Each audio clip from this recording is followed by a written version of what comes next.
안녕하세요. 오늘은 수면무호흡증과 당뇨병의 관계에 대해 말씀드리겠습니다. 수면무호흡증은 단순히 코골이가 심한 정도를 넘어 수면 중에 호흡이 반복적으로 멈추는 질환입니다. 이로 인해 산소 공급이 부족해지고 체내 스트레스 호르몬이 과도하게 분비되면서 여러 건강 문제를 유발합니다.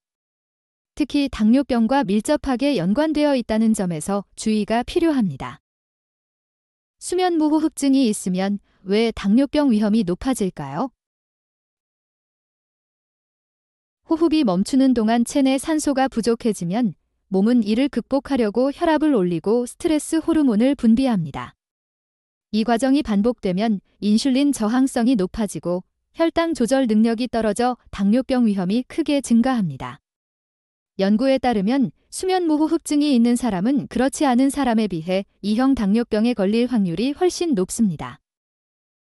현재 우리나라 당뇨병 환자가 600만 명을 넘었고 당뇨병 전 단계에 해당하는 인구만 1,500만 명에 달합니다.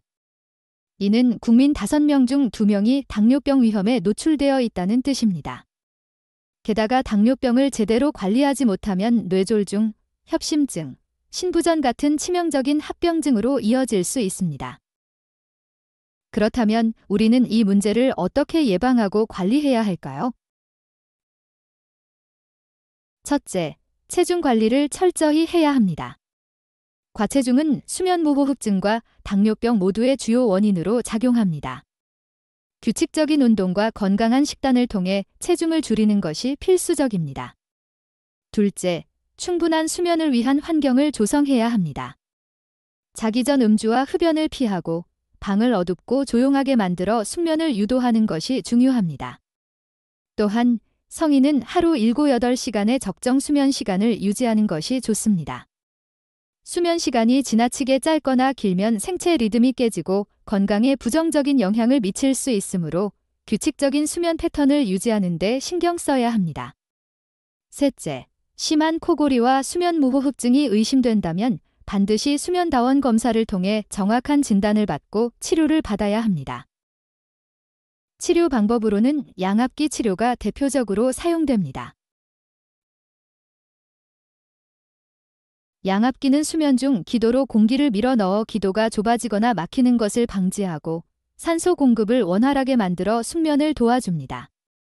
이를 통해 코골이와 수면 중 호흡 멈춤 증상이 개선되고 낮 동안의 피로와 같은 수면무호흡증의 부작용도 줄어듭니다.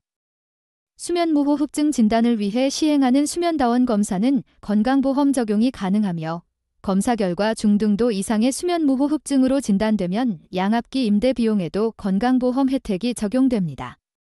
수면은 단순히 몸을 쉬게 하는 시간이 아니라 우리 건강을 지키는 중요한 시작입니다. 수면무호흡증을 관리하고 숙면을 통해 당뇨병과 만성질환의 위험을 줄여 더 건강하고 활기찬 삶을 만들어 가시길 바랍니다.